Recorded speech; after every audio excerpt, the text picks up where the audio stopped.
Pensemos en Venecia. Hoy, bueno, es un destino turístico increíble, casi un museo viviente. Totalmente. Precioso. Sí. Pero claro, hubo un tiempo, allá por la Edad Media, que fue quizás el lugar más rico, más dinámico del planeta. Sí, es una transformación brutal la que vivió. Exacto.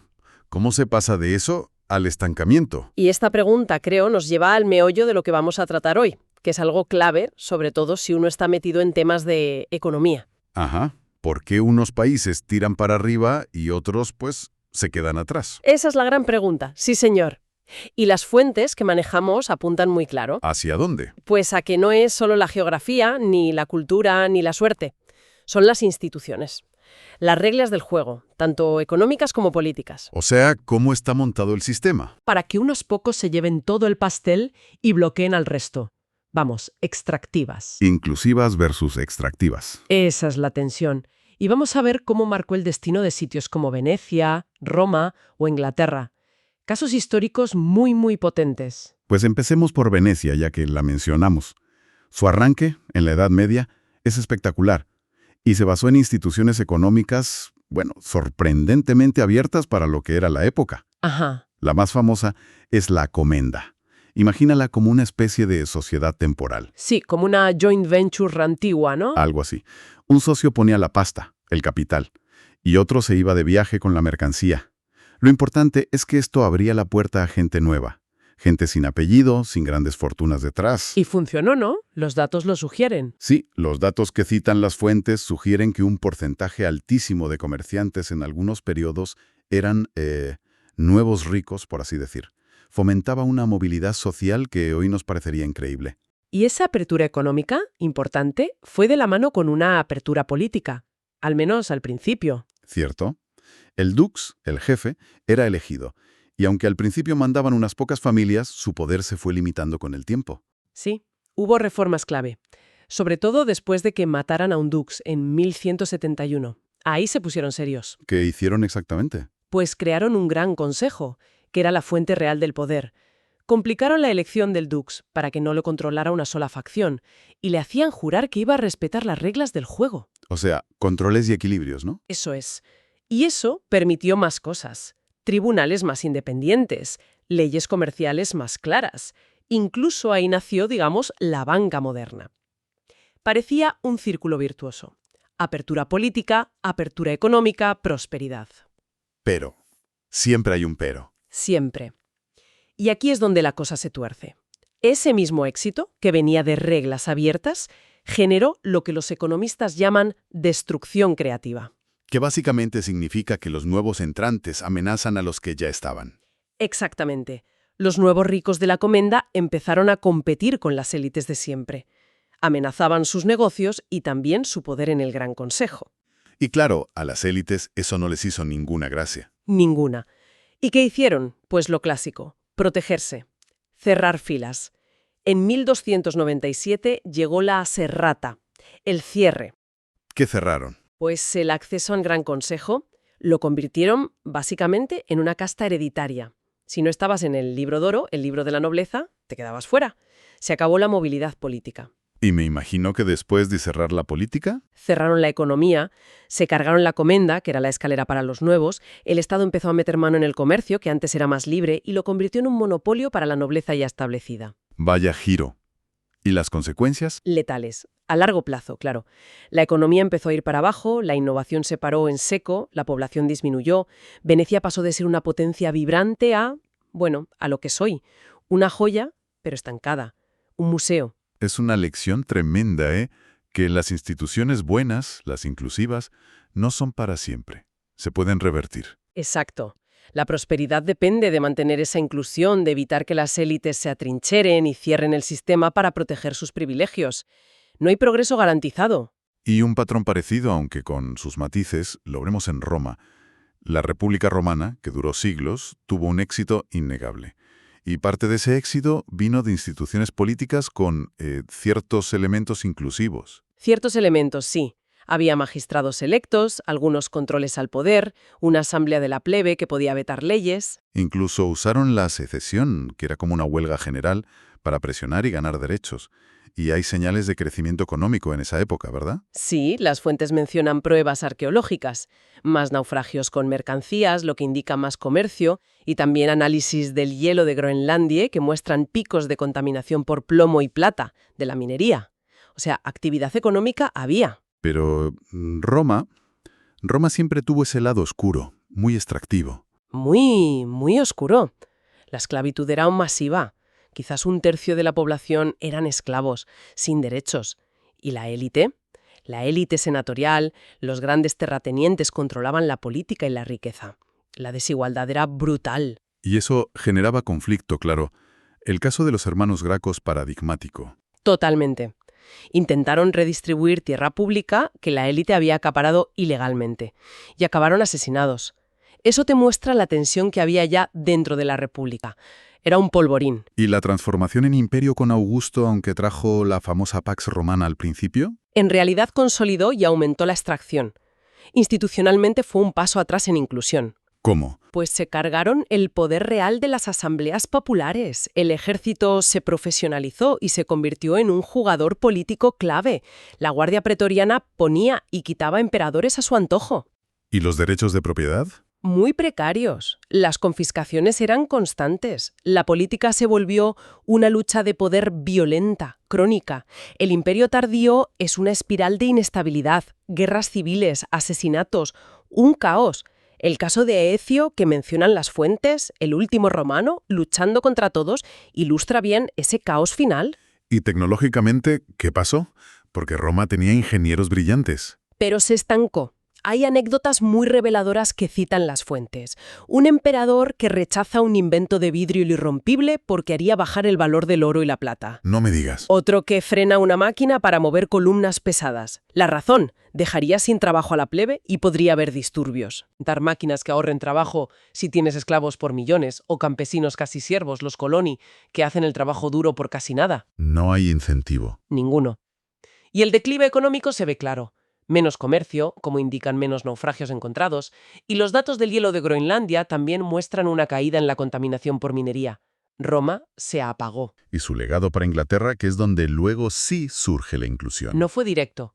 Más bien fue el vacío que dejó su caída, que permitió que surgieran cosas nuevas, diferentes. El feudalismo, por ejemplo. Y aquí llegamos al gran contraste. Inglaterra, que al principio, comparada con Roma, era, bueno, un sitio bastante atrasado. Un páramo casi. Las fuentes hablan de hallazgos como las tablillas de Vindolanda, que muestran vida económica bajo el Imperio Romano. Pero cuando Roma se fue, aquello se hundió. Desapareció todo. Casi todo. El dinero, las ciudades, las técnicas de construcción. Inglaterra volvió a ser pobre y fragmentada. Y sin embargo, fue ahí, en ese sitio improbable, donde nació la primera sociedad realmente inclusiva que desembocó en la Revolución Industrial. Es la gran paradoja. ¿Y cómo se explica eso? Si no fue un legado directo de Roma. La explicación que proponen las fuentes es fascinante. Es una interacción entre dos factores. Por un lado, coyunturas críticas, grandes momentos de cambio. ¿Como la peste negra o la apertura del comercio atlántico tras el descubrimiento de América? Exacto. Y por otro lado, pequeñas diferencias institucionales que ya existían en Inglaterra y que hicieron que reaccionara distinto a esas coyunturas. ¿Pequeñas diferencias como cuáles? Por ejemplo, el feudalismo que surgió en Europa tras la caída de Roma. Era extractivo, claro, con siervos atados a la tierra. Pero, paradójicamente, eliminó la esclavitud a gran escala que había en Roma y permitió que surgieran ciudades con cierta autonomía, con sus propios fueros. ¿Y eso no pasó igual en todas partes? No. Las fuentes lo comparan con Etiopía, por ejemplo. Tenía un sistema parecido, el Gult, pero parece que fue más rígidamente extractivo, más centralizado en el emperador, y no generó esa misma dinámica de ciudades independientes o de conflicto entre rey y nobles que sí hubo en Europa. Y en Inglaterra ese conflicto entre la corona y los súbditos fue clave, ¿no? Fundamental. Una lucha constante, empezando por la Carta Magna de 1215, aunque la impulsaron los varones para ellos mismos. Sentó un precedente importante. Importantísimo. El rey necesitaba consultar para poner impuestos. No podía hacer lo que le daba la gana.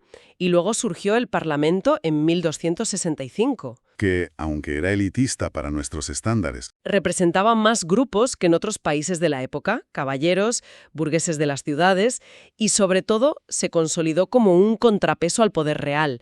No era solo un órgano consultivo, tenía poder. luego vinieron los Tudor, que centralizaron el Estado. Sí, Enrique VIII desarmó a la aristocracia. Enrique VIII y su ministro Cromwell crearon una burocracia más moderna, se quedaron con las tierras de los monasterios, fortalecieron el Estado, sin duda. Pero eso tuvo un efecto doble, ¿no? Exacto, fortaleció el Estado, pero también hizo que más grupos quisieran tener voz en cómo se usaba ese poder estatal creciente. Surgieron más demandas de representación. Y mientras, el poder de la gente común también iba, digamos, en aumento. Hubo revueltas campesinas importantes, como la de 1381, que mostraron que no se les podía ignorar del todo.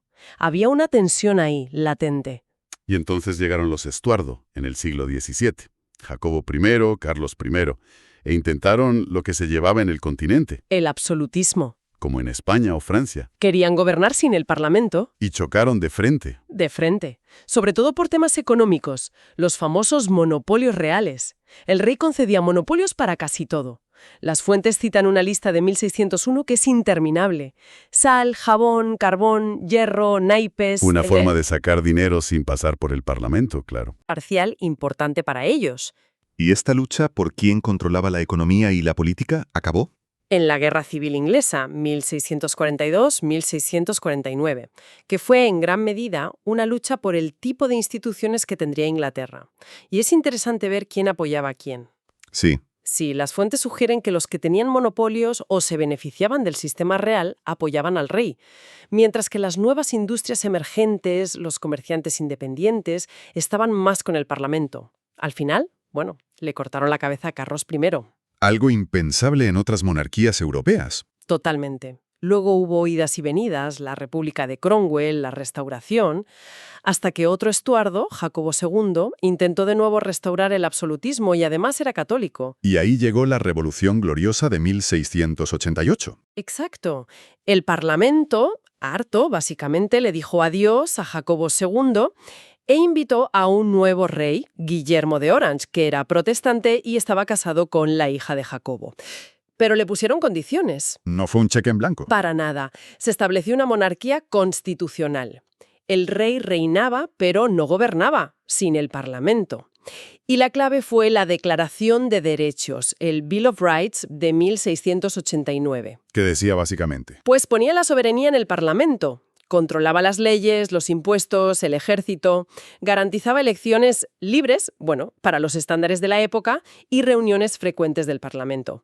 Fue el fin del absolutismo en Inglaterra. y sentó las bases institucionales para lo que vino después. Exactamente. Para la revolución industrial. Que es la siguiente gran pregunta. ¿Por qué justo allí? ¿Por qué en Inglaterra y no en Francia, o en Holanda, o en China? Las fuentes lo tienen claro. Por esas instituciones más inclusivas que se consolidaron después de 1688. Crearon un entorno mucho más favorable para la inversión y la innovación. ¿De qué forma, más concretamente? A ver, por ejemplo, se protegieron mejor los derechos de propiedad. Había más seguridad jurídica. Las fuentes citan casos legales concretos donde el Parlamento protegió a inversores frente a intereses de nobles poderosos. Eso da confianza. Entiendo. Si inviertes, sabes que no te lo van a quitar arbitrariamente. Exacto. Además, se facilitó la reorganización de la tierra con las leyes de cercamiento, Enclosure Acts. Esto fue controvertido socialmente, pero hizo la agricultura más productiva. ¿Y los mercados financieros? También mejoraron mucho. La creación del Banco de Inglaterra en 1694 fue fundamental. Ayudó a financiar al Estado de forma más estable y, poco a poco, facilitó el acceso al crédito para los negocios. Hay registros de bancos de la época, como el Sea Horse & Co., que muestran préstamos a comerciantes e industriales, no solo a la aristocracia. Se abrió el grifo del crédito. Se abrió un poco, sí. Y muy importante, se fueron rompiendo los monopolios que aún quedaban. El caso de la Royal African Company y el comercio de esclavos es un ejemplo. ¿Cómo se rompieron? porque comerciantes independientes podían hacer peticiones al Parlamento y presionar. El Parlamento se convirtió en un foro donde se podían defender intereses económicos diversos.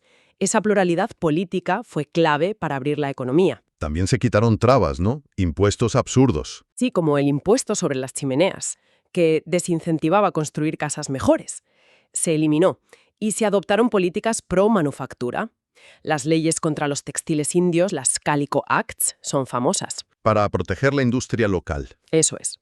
Pero ojo, el sistema era ya lo bastante plural como para que la vieja y poderosa industria de la lana no pudiera bloquear por completo el ascenso de la nueva industria del algodón, que era la revolucionaria. La Ley de Manchester, de 1736, que permitió el algodón estampado, es un ejemplo de eso. ¿Y el Estado mientras se hacía más fuerte, más capaz? Sí, recaudaba más impuestos, de forma más eficiente, y tenía una burocracia más profesional para gestionar todo.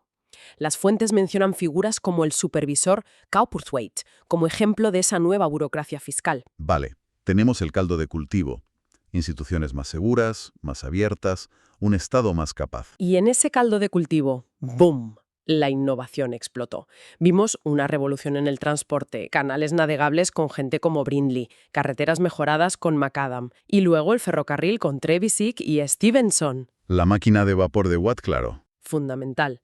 Cambió la forma de usar la energía. Y es interesante el contraste que hacen las fuentes con inventores en otros sitios, como Papin en Alemania. Su barco de vapor fue destruido por barqueros que temían la competencia. El miedo a la destrucción creativa otra vez. Pero en Inglaterra, aunque hubo resistencia, el sistema ya no permitía ese tipo de bloqueo tan directo por parte de los intereses establecidos. También hubo avances brutales en la metalurgia, con el hierro. Pero el gran motor, el que tiró de todo, fue el textil, ¿no? Sin duda, los inventos se sucedieron a una velocidad increíble. La Waterframe de Arkwright, que llevó a las primeras fábricas, la Spinning Jenny de Hargreaves, la Mule de Crompton, multiplicaron la capacidad de hilar. Y luego el tejido.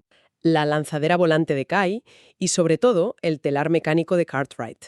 El impacto económico fue tremendo. Las exportaciones británicas de textiles de algodón se dispararon a finales del siglo XVIII. Y es interesante ver quiénes eran los protagonistas de esta revolución. Muchísimo. Las fuentes destacan que muchos de estos innovadores, Arkwright, Hargreaves, Watt, Stephenson, no eran de la élite. No tenían conexiones previas en esos sectores. Eran hombres nuevos, gente de orígenes modestos, a veces autodidactas, con una idea y la posibilidad de llevarla a cabo. Eso es la destrucción creativa en estado puro. Totalmente. La nueva industria del algodón, impulsada por esta gente, literalmente arrasó con la vieja industria de la lana, que había sido la dominante durante siglos. Y esto tuvo consecuencias políticas, claro.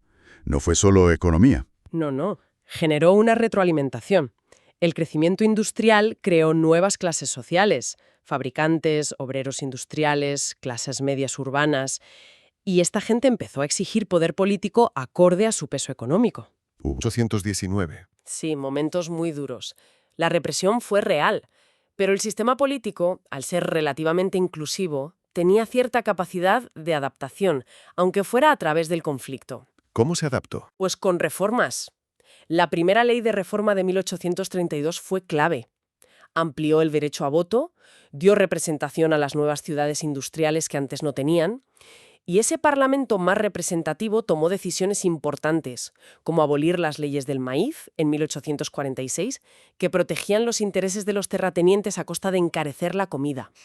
O sea, a diferencia de Venecia con la serrata o de la reina Isabel I rechazando la máquina de tejer de Lee siglo y medio antes. El sistema inglés post-1688, aunque imperfecto y con conflictos, tenía mecanismos para que los perdedores de la destrucción creativa, como los terratenientes con las leyes del maíz, no pudieran bloquear totalmente el cambio. Los nuevos actores tenían vías para influir y conseguir reformas. Esa capacidad de adaptación fue crucial. Vale, hasta aquí hemos visto cómo las instituciones inclusivas pueden llevar al éxito, al despegue económico. Pero las fuentes que estamos analizando nos muestran también la otra cara de la moneda. Una cara mucho más oscura.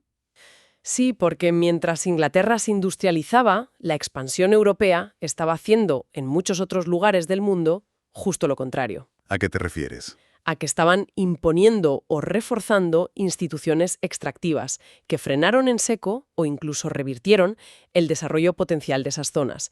Es un contraste brutal y bastante incómodo de ver. Danos algún ejemplo de los que mencionan las fuentes. Un caso clarísimo es el de las Molucas, las famosas Islas de las Especias, en la actual Indonesia. A principios del siglo XVII tenían un comercio bastante próspero y redes comerciales propias. ¿Y qué pasó? Llegó la Compañía Holandesa de las Indias Orientales, la BOC. Su objetivo era simple: monopolizar a toda costa el comercio de clavo y nuez moscada, que valían una fortuna en Europa. ¿Y cómo lo hicieron? Pues donde ya había sistemas de trabajos forzados, los endurecieron para obligar a la gente a producir para ellos. Y donde no había un poder central fuerte que controlar, como en las pequeñas islas de Banda, la solución fue, genocida. Genocida. Sí. En 1621 masacraron o deportaron a casi toda la población nativa de Banda y montaron sus propias plantaciones con mano de obra esclava importada para controlar directamente la producción y fijar los precios. Querían el monopolio absoluto. ¡Qué barbaridad! ¿Y el impacto más allá de Banda? Devastador. Otros estados de la zona, como Banten o Maguindanao, viendo la violencia holandesa, simplemente dejaron de cultivar especias o de comerciar activamente con ellas, por miedo. Se replegaron. La expansión económica que estaba en marcha en el sudeste asiático se frenó en seco por esta extracción violenta impuesta desde fuera. Es un ejemplo claro de cómo la extracción genera subdesarrollo. Clarísimo. Y otro caso terrible que analizan las fuentes es el del tráfico atlántico de esclavos en África. Que transformó por completo muchas sociedades africanas. Por completo. La esclavitud existía antes en África, como en muchas otras partes del mundo. Pero la demanda masiva y creciente de las plantaciones de azúcar, tabaco y algodón en América y el Caribe la intensificó a una escala inimaginable. Las cifras son escalofriantes. Millones de personas capturadas y exportadas en condiciones inhumanas. La mayoría eran prisioneros de guerra, capturados en conflictos internos que se multiplicaron precisamente por el tráfico. Se creó un ciclo perverso. ¿Cuál? Armas europeas a cambio de esclavos. Para conseguir más esclavos y comprar más armas, los reinos africanos se veían empujados a hacer más guerras contra sus vecinos. Una espiral de violencia constante. Y eso cambió la naturaleza de sus estados, ¿no? Totalmente. Surgieron o se consolidaron estados muy militarizados, como Oyo, Dahomey o Asante, cuya principal actividad económica y política era la guerra y la captura de esclavos. En otros lugares, la guerra constante simplemente destruyó cualquier orden estatal previo. Incluso las leyes y las costumbres se adaptaron a esta nueva realidad, ¿no? Sí, las fuentes mencionan cómo instituciones como el oráculo de Arochukwu, en Nigeria, se corrompieron para condenar a gente a la esclavitud por ofensas menores o inexistentes. El impacto demográfico fue brutal y el tejido social y político quedó destrozado en muchas regiones. Y esto no paró de golpe con la abolición del tráfico por los británicos en 1807. No, para nada. Las élites de esos estados esclavistas africanos se adaptaron. Como ya no podían exportar tantos esclavos, los usaron dentro de África para producir aceite de palma, cacahuetes, cacao, los llamados productos del comercio legítimo que demandaba Europa. O sea que la esclavitud interna incluso aumentó. Paradójicamente, sí. Se expandió dentro de África durante el siglo XIX. Las estructuras económicas y políticas extractivas, basadas en la coacción y la falta de derechos, persistieron y dejaron un legado de debilidad estatal y subdesarrollo que llega hasta hoy. Y nos queda el caso de Sudáfrica. Diferente, pero también muy revelador de cómo se pueden crear instituciones extractivas deliberadamente. Muy revelador. Allí, el impacto inicial del tráfico atlántico fue menor. La clave fue la llegada de colonos europeos, primero holandeses, Boers, y luego británicos, y sobre todo el descubrimiento de diamantes y oro en el siglo XIX. ¿Qué pasó entonces? ¿Los africanos no participaron de esa nueva riqueza? Al principio, sí. Las fuentes muestran que hubo un dinamismo interesante. Grupos africanos como los Xhosa o los Mfengu respondieron a las nuevas oportunidades. Compraron tierras, empezaron a cultivar para vender en los mercados de las zonas mineras, invirtieron en arados, en ovejas, competían. Y eso, imagino, no gustó a los colonos blancos. Exacto. Chocaba con dos intereses clave de la élite blanca. Primero, eliminaba la competencia para sus propias granjas. Y segundo, dificultaba conseguir mano de obra barata para las minas y las granjas, porque los africanos preferían trabajar su propia tierra si podían. ¿Y cuál fue la solución de la élite blanca? Crear deliberadamente lo que el economista Arthur Lewis llamó una economía dual, separar radicalmente la economía blanca de la negra y usar a la segunda como reserva de mano de obra barata para la primera. ¿Cómo lo hicieron? Con leyes. Principalmente con la Ley de Tierras de Nativos de 1913. Fue brutalmente efectiva. Reservó el 87% de la tierra de Sudáfrica para la minoría blanca y confinó a la inmensa mayoría africana en el 13% restante. El 13% de la tierra. Sí, en las llamadas homelands o bantustanes, tierras generalmente de peor calidad, superpobladas.